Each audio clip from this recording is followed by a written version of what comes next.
Bonsoir et bienvenue dans cette principale édition du soir. Tout de suite, c'est les titres.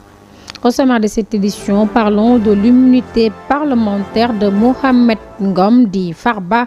Levé ce matin à l'hémicycle, 126 députés ont voté pour son adoption au moment où le groupe parlementaire Takku Wallu a quitté la salle. Abdou Mbow et compagnie dénoncent ce qu'il appelle une forfaiture et une parodie de justice. Et puis parlons commerce, gel des importations de l'oignon sur le marché. La mesure entre en vigueur ce 25 décembre sous l'encadrement de l'ARM. Le directeur général rassure quant à une hausse des prix sur le marché. Ses explications assurent dans cette édition. Revue des programmes de performance du ministère du Travail au titre de l'année 2024. Un lot de 1000 emplois dans les domaines de la science, de la technologie et de la logistique ont été octroyés par le Qatar selon Abbas Fall. Vous l'entendrez dans ce journal. Mesdames et messieurs, c'était les titres. Dans un instant, le développement.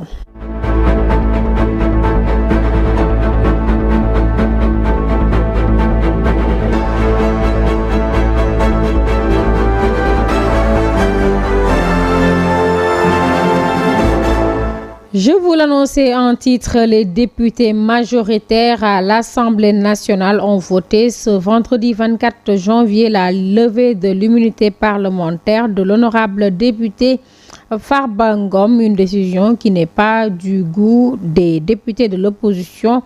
D'après le député Abdou Mbow, il s'agit tout simplement d'exécuter la commande politique du Premier ministre Ousmane Sonko. Il s'est exprimé au micro d'Ali Mangassa. Nous sommes pour exécuter la commande politique du Premier ministre Ousmane Sonko. On nous a réunis pour exécuter une commande politique du Premier ministre Ousmane Sonko. Ce dernier avait tenu des propos prémonitoires à Agnam en déclarant publiquement que Farba ne participerait plus à une élection au Sénégal. Ils ont utilisé une institution pour exécuter cette commande politique. D'ailleurs, le peuple sénégalais doit poursuivre le parti Pastef pour association de malfaiteurs escroquerie politique en usant du règlement intérieur de l'Assemblée nationale. On est en train de laisser s'effondrer une question car aujourd'hui, en 2 mois, Barthélémy Diaz a perdu son poste de député. Aujourd'hui, c'est au tour de Farba Ngom qui vient de perdre son immunité parlementaire.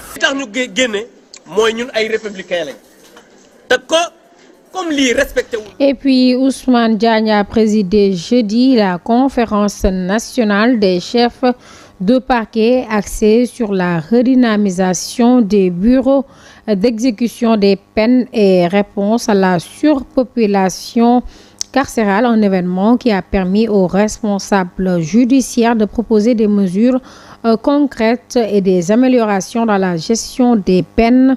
Et pour rendre moins intenses les difficultés qui se trouvent dans le système carcéral, Ousmane Diagne, ministre de la Justice, a révélé que son ministère va encore davantage travailler à l'amélioration des conditions carcérales. Idriss Fall pour plus de détails. Présence des chefs de parquet, d'acteurs du secteur judiciaire et de représentants d'organisations des droits de l'homme, le ministre de la Justice a présidé la conférence nationale des chefs de parquet autour du thème redynamisation des bureaux d'exécution des peines et répond à la problématique de la surpopulation carcérale. Au cours de ce conclave, les acteurs vont formuler des propositions en vue d'obtenir des mesures concrètes et des améliorations dans la gestion des peines.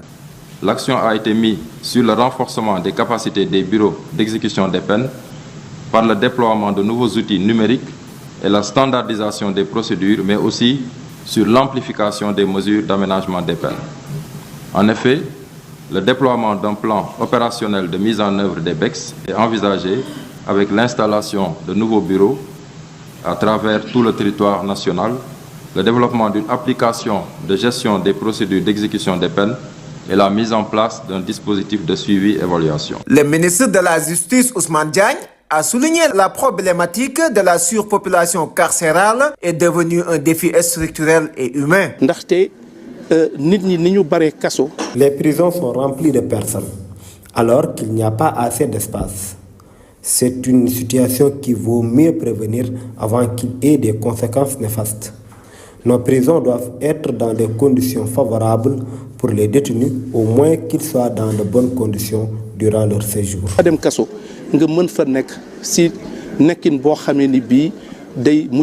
Cet événement représente une occasion pour les responsables judiciaires de proposer des mesures concrètes et des améliorations dans la gestion des peines pour rendre moins intenses les difficultés qui se trouvent dans le système carcéral, mais aussi se pencher sur une réinsertion sociale des détenus. Et puis, je vous l'annonce également en titre, l'Agence de régulation des marchés a décidé de geler l'importation de l'oignon à partir du 25 janvier afin de faciliter l'écoulement de la production locale. La rédaction de Global Télévision est allée à la rencontre de Babacar Samben, qui est le directeur général de l'Agence de régulation des marchés, pour plus de précisions. Dans cet entretien, M. Samben revient sur la pertinence de la mesure et se dit prêt à encadrer le marché pour éviter toute tentative d'inflation. Il est au micro de Djibril Niane Vieillay. Commercial agricole du Sénégal depuis un certain temps. On accompagne le secteur de l'agriculture dans la phase post-récolte, c'est-à-dire dans la commercialisation à chaque fois que les récoltes au niveau national arrivent sur le marché. À partir de ce moment, dans le cadre de la politique commerciale, nous, on appuie avec des mesures de régulation. Au début, il y a les mesures au niveau tarifaire qui sont prises dans le cadre du tarif extérieur comme de la CEDEAO, et retenir que pratiquement l'ensemble des produits agricoles sont à la 5e bande, c'est-à-dire à 35%. Mais cela ne suffit pas. On prend des mesures complémentaires pour aider. Et parmi ces mesures, il y a ce qu'on appelle le zèle des importations, quand la production locale arrive. Par exemple, pour l'oignon, ça a commencé depuis pratiquement 2004-2005, et ça a permis quand même à booster la production au niveau national. À partir de ce moment, il y a des filières où le Sénégal a des avantages comparatifs. Par exemple, sur les filières sur l'oignon, la pomme de terre, la carotte, le riz, la tomate, le maïs. Toutes ces filières-là, aujourd'hui, ont des difficultés véritablement à avoir des parts de marché consécutives. On a pris en compte, par exemple, les fêtes religieuses qui sont devant nous. Parce que vous avez le Kassouradiab qui arrive, vous avez l'appel des Layennes, vous avez Porohan aussi qui est devant nous. Toutes ces fêtes-là ont été prises en compte dans la constitution du stock que nous avons mis en place pour que véritablement le marché soit correctement approvisionné en attendant que la production locale arrive sur le marché. Maintenant, il y aura un dispositif de suivi que nous allons mettre en place avec tous les acteurs pour véritablement faire de sorte que les uns ou les autres, c'est-à-dire quand les producteurs ou les commerçants ne vont pas profiter de la situation pour... Et puis, parlons entreprise. La 4e édition du Forum des petites et moyennes entreprises tiendra du 18 au 20 février 2025 au Grand Théâtre National et au Musée des civilisations noires. Ce sera 3 jours d'activités et discussions autour des questions comme le développement et l'innovation, et la compétitivité des entreprises,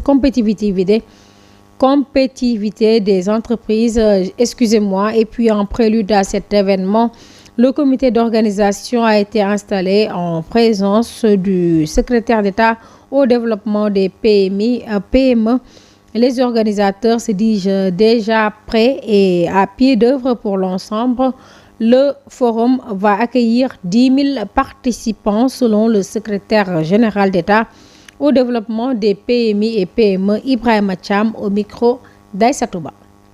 Le Grand Théâtre National et le Musée des civilisations noires va bientôt accueillir la 4e édition du Forum de la PME, petites et moyennes entreprises. Ce rendez-vous sera une occasion pour développer l'innovation et la compétitivité des entreprises, surtout sur le plan technologique, confie la directrice générale de la DPME. On aura également, dans le cadre de cette exposition, un espace vraiment dédié à la technologie et à l'innovation. Un espace qui permettra à chaque participant de voir tout ce qui se fait de mieux en termes d'innovation aujourd'hui ici au Sénégal. Sous le thème de PME et innovation, levier de souveraineté, cette rencontre se fera avec la présence de 10 000 participants, dont 2 000 PME, PMI, qui vont bénéficier d'accompagnement. Selon Ibrahima Thiam, secrétaire d'État au développement des PME et PMI. Pendant ces 3 jours, plus de 10 000 PME et PMI et l'ensemble du dispositif d'accompagnement, ils seront présents. Je dois rappeler que le Sénégal a adopté le statut de l'entrepreneuriat en laissant des pays de l'OHADA. Nous invitons donc tous les porteurs d'idées de projets, les entrepreneurs individuels, toutes les PME et les PMI à venir à la rencontre des structures pertinentes de l'écosystème qui seront tous présentes pour bénéficier de leurs accompagnements. L'une des innovations de cette année est le dialogue direct entre les plus hautes autorités et les PME sénégalaises. Ici, il s'agira de mettre en lumière 500 PME championnes sénégalaises représentées sur l'ensemble du territoire. Ça aussi, c'est important. Les 8 pôles territoriaux seront représentés et tous les secteurs prioritaires seront également représentés. Le forum se tiendra du 18 au 20 février 2025. Une grande exposition Made in Sénégal aura lieu également. C'est pour montrer la richesse et le talent de nos territoires selon les organisateurs. Parlons toujours travail et emploi. Le ministre de l'Emploi, du Travail et des Relations avec les institutions a présidé ce jeudi à Saly l'atelier pour la revue des programmes de la performance de son ministère au titre de l'année 2024. Le ministre Abbas Fall a promis une visibilité de la promotion de l'emploi dans les activités de l'année 2025. Selon lui, le Qatar a octroyé au gouvernement du Sénégal un lot de 1000 emplois dans les domaines de la science, de la technologie et de la logistique. Il est au micro d'Astousso Ousmane Bité. Que le problème de l'emploi est un problème extrêmement sérieux au Sénégal et que toutes les politiques que nous mettrons en place seront des politiques qui seront transversales à la promotion de l'emploi. Effectivement, nous revenons d'un voyage fructueux. Et ça a été même au-delà de nos attentes parce qu'en partant, nous étions tout simplement dans une dynamique de revoir un accord qui avait été signé entre le Sénégal et le Qatar, mais nous n'avions pas effectivement pensé que nous reviendrons avec vraiment cette offre que le gouvernement qatari a fait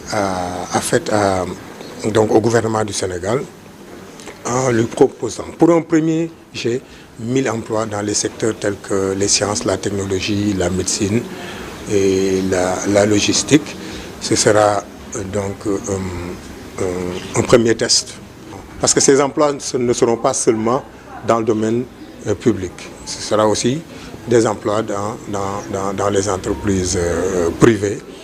Et nous allons tout de suite, je sais dès la semaine prochaine, avec le directeur de l'emploi, démarrer donc les procédures et les processus pour permettre aux Sénégalais qui veulent aller travailler ailleurs, chercher mieux, donc trouver quelque chose à faire au Qatar.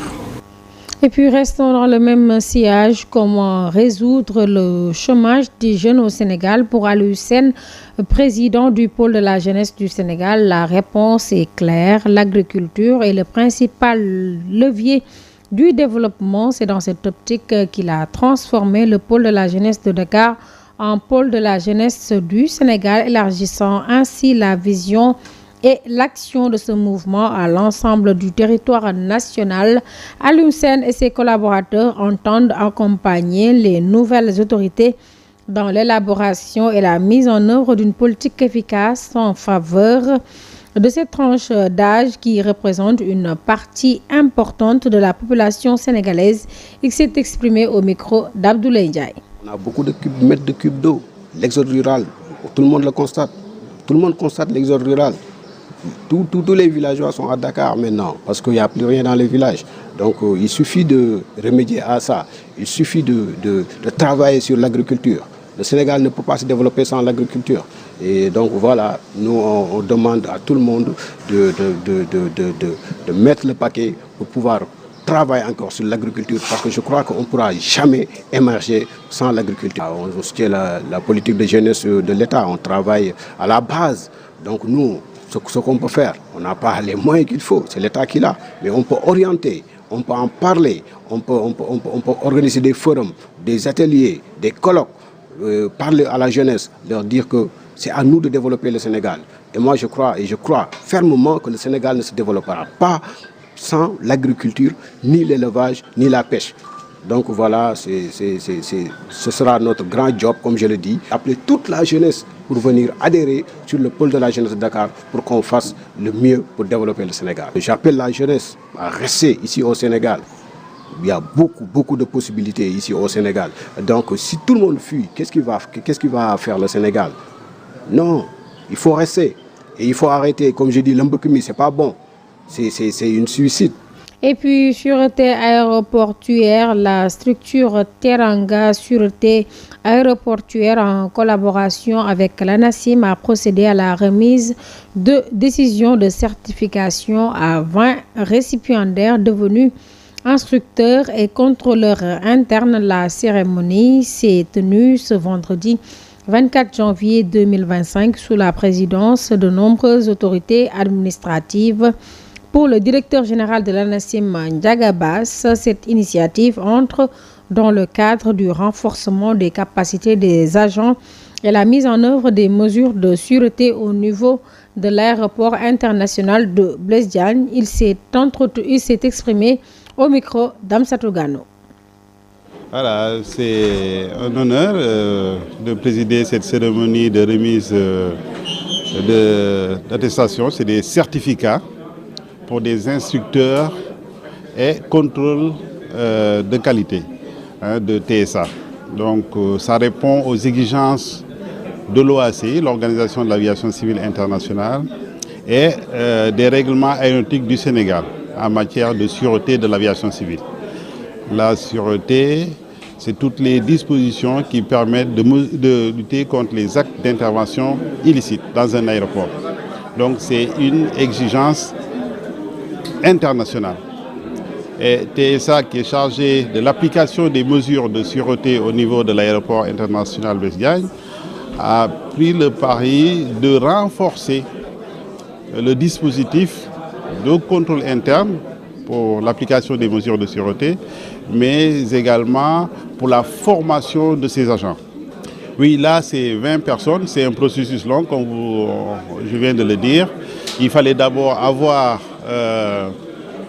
la qualification d'instructeur. Cette formation est faite au niveau du centre AFSEC qui est à l'ERNAM, l'École nationale de navigation aérienne et de management de la SECNA. Ensuite, la certification est réalisée par l'autorité de l'aviation civile. Donc, ils étaient, il me semble, 200 et in fine, c'est 20 personnes, 10 comme instructeurs et 10 autres agents comme agents contrôleurs internes en qualité qui ont pu arriver à avoir ce certificat. Et puis parlons d'éducation dans le cadre des nouvelles réformes initiées par le gouvernement. Le Sénégal a franchi une étape majeure dans la réforme de son système éducatif avec la validation institutionnelle de la nouvelle initiative pour la transformation humaniste de l'éducation NITE. Une initiative qui semble rencontrer les sentiments des élèves qui y voient une manière de promouvoir nos propres valeurs dans l'éducation. Un reportage signé Mansour Diassé Ndartegei. Cadre de la promotion d'une éducation de qualité tout en formant des citoyens profondément ancrés dans les valeurs africaines et spirituelles, la nouvelle initiative pour la transformation humaniste de l'éducation NITE enchante les élèves du lycée Ngalandou Diouf. Ils doivent nous apprendre des histoires qui ont un rapport avec le Sénégal, des histoires comme des histoires de Cheikh Ahmadou Bamba, des histoires de Mame El Hadji Malick, mais des histoires d'Occident, vraiment ça ne rapporte rien. Cet élève magnifie l'initiative car les programmes en cours, selon elle, sont décalés de notre réalité. J'apprécie vraiment parce que je préfère qu'on nous apprenne des histoires qui concernent notre pays plutôt que les pays d'ailleurs. En plus, cela va nous permettre de connaître l'histoire de nos ancêtres et de mieux cerner dans les choses. Cela permettra de faire connaître notre histoire et former une nouvelle génération de citoyens capables de contribuer au développement durable de notre pays, d'après cet élève. Di jàng leneen loo xamantene du sunu réew fii nii Sénégal c'est pas correct daal. Apprendre des leçons ou bien même des histoires qui n'ont rien à voir avec notre pays qui est le Sénégal, je dirais que c'est un peu incorrect parce que nos grands-parents ont fait des choses qui méritent d'être inscrits dans le programme scolaire, d'autant plus que l'Afrique ne pourrait pas évoluer si on continue d'apprendre les histoires de la France, de l'Amérique et consorts. Jàng lu nekk comme genre ay affaire de Amérique, France yooyu noonu. Présenté comme un levier de transformation sociale, le concept NITE semble trouver l'assentiment des apprenants. Un pas important dans la mise en œuvre de ce projet qui veut écrire un nouveau chapitre dans le système éducatif en plaçant l'élève et les valeurs humanistes au cœur de sa démarche. Bienvenue dans la rubrique droit, le droit du travail et le droit syndical. On ouvre le registre dans cette rubrique. Djibril Niane s'est entretenu avec Ansou Sané pour aborder la question. Voyons tout cela.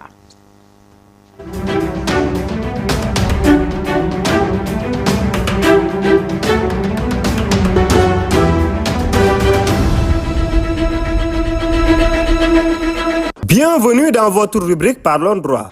Le thème qui nous réunit aujourd'hui porte sur le droit de grève et la préservation de l'ordre public.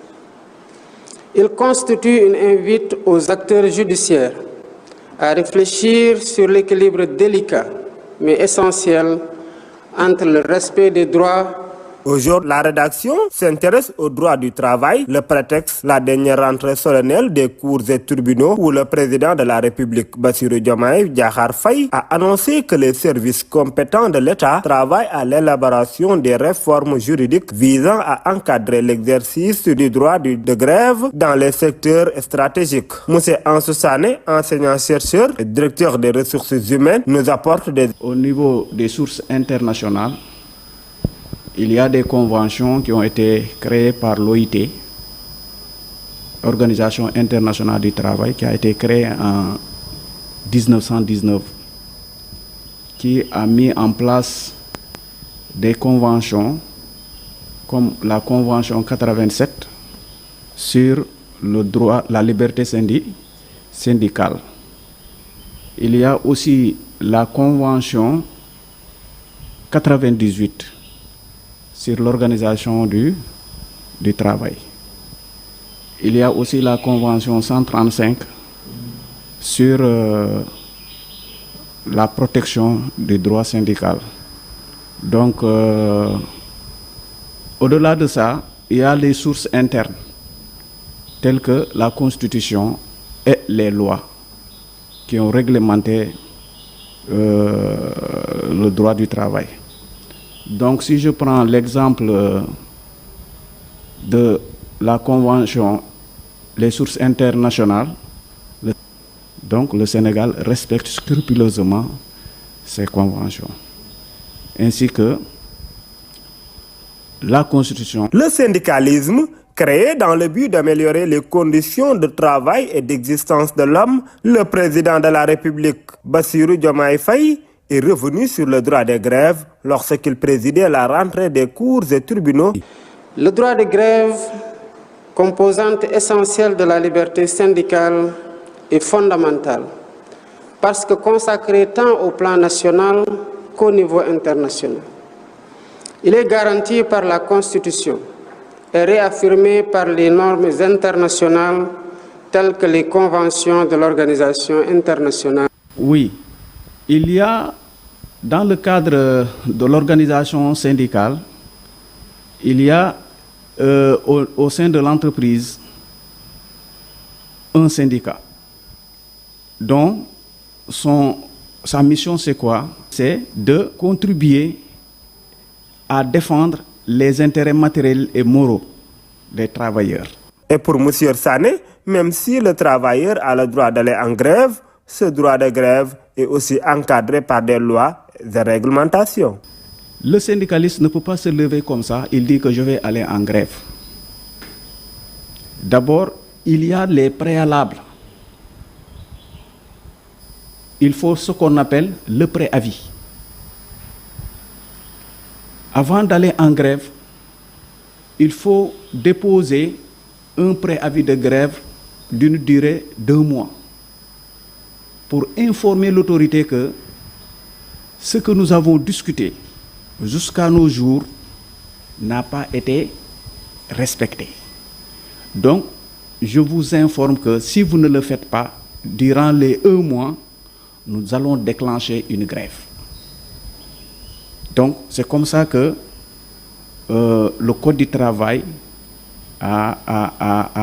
Les droits du travail et ceux du syndicalisme sont considérés comme des droits sacrés, mais tout de même nécessitent beaucoup plus de responsabilités individuelles. Voilà ce que nous avons concocté pour vous aujourd'hui.